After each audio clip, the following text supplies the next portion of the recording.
प्रणाम दर्शकों, मैं हूं ऐश्वर्या कपूर और आप देख रहे हैं मेरे साथ पूछता है भारत। और दर्शकों, पूछ रहा है भारत कि आखिर क्या नाम ही जरूरी है? क्या नाम में सब कुछ है, काम में कुछ नहीं? क्या नाम ही तय करेगा कौन सही या कौन गलत, या काम तय करेगा कौन सही या कौन गलत? नाम किसी का राम हो या श्याम, राम क्या करता है और श्याम क्या करता है वो महत्वपूर्ण है, या उनके नाम?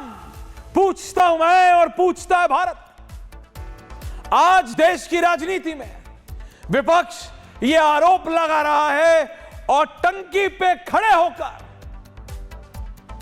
वो शोले पिक्चर याद है आपको? स्वर्गीय धर्मेंद्र जी पानी की टंकी पर खड़े होकर बोलते हैं, उसी तरह से विपक्ष संसद पे चढ़ गया है। टंकी नहीं लेकिन छत पे चढ़ गया है विपक्ष और कह रहा है मनरेगा का नाम मत बदलो। वो कह रहा है कि सत्ता में बैठी पार्टी सिर्फ नाम बदल रही है, सत्ता में बैठी पार्टी सिर्फ स्कीम का नाम, हाईवे का नाम, तख्तियां बदल रही है और कुछ नहीं कर रही है। वो कह रहे हैं कि नाम बदल के अभी तक राजीव गांधी, इंदिरा गांधी, जवाहरलाल नेहरू, संजय गांधी, इन सब के नामों पे जो जो चीजें थी, यानी गांधी परिवार के नाम पे जो भी था वो सब भारतीय जनता पार्टी ने बदल दिया। सड़कों का नाम हवाई जहाज, हवाई पट्टियों का नाम, एयरपोर्ट्स का नाम, रेलवे स्टेशंस का नाम, बस स्टेशंस का नाम, चौराहों का नाम, सर्कल का नाम, गलियों का नाम, वो सब बदल दिया बीजेपी ने। कहते हैं बीजेपी और क्या कर रही है? बीजेपी क्या नाम बदलने के अलावा भी कुछ और कर रही है? ये विपक्ष पूछ रहा है और संसद की छत पर खड़े होकर पूछ रहा है। ये तस्वीरें जो आज संसद के हैं, ये संसद का पुराना भवन है और उसके छज्जे पे खड़े होकर एक मैसेज देने की कोशिश की है विपक्ष ने, और वो साफ साफ बात बोल रहे हैं। बोले आपने स्कीम बदली, आपने स्कीम को बेहतर किया, 100 दिन से 125 दिन किया, वो सारी चीजें अभी बताऊंगा आपको। मनरेगा 100 दिन का काम देती थी, वीबीजी राम जी 125 दिन का काम देगी। पूरा लाभ नहीं मिलता था क्योंकि 1 रुपया डालते थे 25 पैसा मिलता था, 15 पैसा मिलता था। यहां डायरेक्ट बैंक ट्रांसफर है, बेहतर है। 90% केंद्र सरकार पैसा देती थी, 10% स्टेट गवर्नमेंट्स। यहां पे 60% सेंट्रल गवर्नमेंट देगी, 40% स्टेट गवर्नमेंट देगी। मैं मानता हूं बेहतर है। क्यों? स्टेट गवर्नमेंट किस नाम पे इलेक्शन जीत के आती है? स्टेट गवर्नमेंट्स के पास क्या पैसा नहीं? स्टेट गवर्नमेंट्स के पास क्या रेवेन्यू जनरेशन नहीं? क्या स्टेट गवर्नमेंट सब कुछ हाथ में कटोरा लिए सेंट्रल गवर्नमेंट की तरफ ही देखेंगी? तो फिर स्टेट गवर्नमेंट्स है क्यों? इस पॉइंट पे मुझे कोई दिक्कत नहीं। 60-40 मनरेगा में नो ऑडिट नहीं होता था कि कितना पैसा गया, कितना पहुंचा, किसने क्या किया। No audit. इसमें 2 ऑडिट होंगे 1 साल में, 12 महीने में 2 ऑडिट। बहुत अच्छी बात है।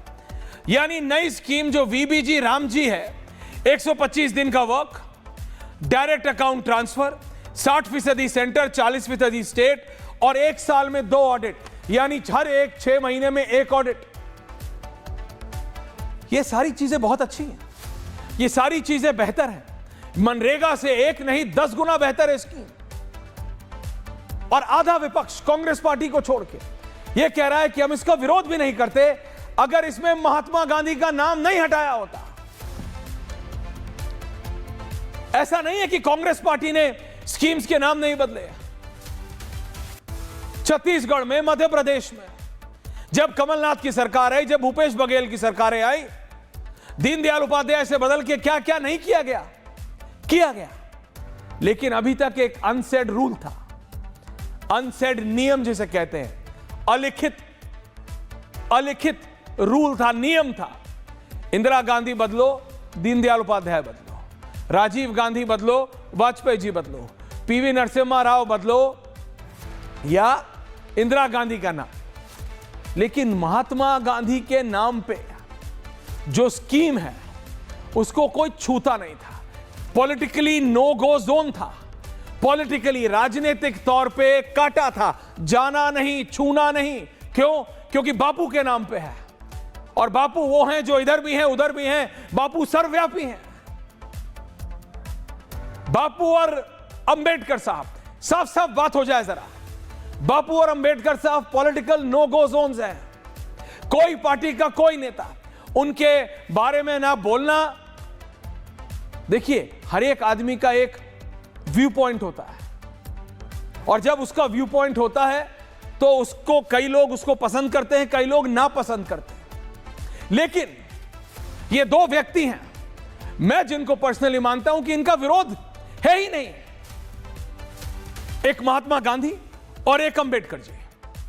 बापू और अंबेडकर जी, इन दोनों ने इतनी लंबी लकीर खींची है इस देश के लिए, इस देश के नागरिकों के लिए। 140 करोड़ प्लस नागरिक जो आज इस देश में हैं, they all owe it to these two people and several others. इसका मतलब यह नहीं कि बाकियों को कुछ है, लेकिन इन दोनों ने, बापू और अंबेडकर जी, इसीलिए बीजेपी हो या कांग्रेस हो, सपा हो या बसपा हो, आरजेडी हो या आम आदमी पार्टी हो, कन्नी काट लेते हैं। राजनीतिक तौर पे कन्नी काट लेते हैं, इधर से निकल जाते हैं। डायरेक्टली कभी आपने कभी नहीं सुना होगा किसी मेन स्ट्रीम पॉलिटिकल पार्टी को बापू के ऊपर बोलते हुए या अंबेडकर साहब के ऊपर बोलते हुए। सेम उनके नाम पे जो स्कीम होती है, उनके नामों की स्कीम को ना छुआ नहीं, रीनेम की तो हिम्मत ही छोड़िए, छूने की हिम्मत किसी ने नहीं की थी। यह पहली बार हुआ है कि भारतीय जनता पार्टी की सरकार ने मनरेगा, महात्मा गांधी की यह जो योजना थी महात्मा गांधी के नाम पे, उसको बदलने की कोशिश नहीं, उसको बदलने का पूरी तरह से प्लान बना लिया और बिल ले आए हैं वीबीजी राम जी। अभिषेक जरा मेरे को फुल फॉर्म बताओ इसका, वीबीजी राम जी का। मेरे पास है नहीं भाई, ये मेरी रिसर्च मेरे को देना भूल गए। विकसित भारत गारंटी फॉर रोजगार और इस टाइप का है, कुछ लंबा सा नाम है, ये सब लंबा सा नाम है। लेकिन ये बात हमको समझनी पड़ेगी कि आखिरकार क्या ये सारी चीजें, मलूक नागर जी, क्या ये सारी चीजें बिना नाम बदले नहीं हो सकती थी? क्या ये सारी चीजें गौरव भाटिया जी मनरेगा के अंडर ही नहीं हो सकती थी?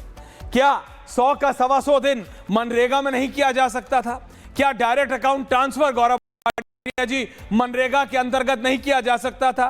क्या 60% स्टेट 40% 60% सेंटर 40% स्टेट मनरेगा के अंडर नहीं किया जा सकता था? क्या एक साल में 2-2 ऑडिट, यानी हर 6 महीने में एक ऑडिट मनरेगा के अंडर में नहीं किए जा सकते थे? तो ये जो अनवांटेड क्रिटिसिज्म है, ये जो छत पे, संसद पे खड़े होके, संसद के छत पे खड़े होके जो प्लकार्ड लगा लगा के खड़े, इनको यह मौका नहीं मिलता। आपने हमेशा कहा है कि आप डिलीवरी देने वाली पार्टी हैं, आपका काम है कि अंत्योदय लाइन में, लकीर में जो सबसे आखिरी में खड़ा है उस तक सारी सुविधाएं पहुंचनी चाहिए। तो वो तो मनरेगा में भी पहुंच जाती, क्योंकि अंदर आप बदल रहे हैं। 100 का 125 आप मनरेगा में कर रहे हैं। डायरेक्ट बेनिफिट ट्रांसफर जो होता है, डायरेक्ट ट्रांसफर, वो आप मनरेगा में कर देते, 2 ऑडिट मनरेगा में करा देते, चोरी बंद हो जाती। नाम क्यों बदलने की जरूरत है? वीबीजी राम जी करने की क्या जरूरत थी? और एक 30 सेकंड में मैं दर्शकों को सिर्फ ये डिफरेंस दिखाना चाहता हूं कि मनरेगा क्या था और ये वीबीजी राम जी, ये सैटेलाइट का नाम नहीं है प्लीज।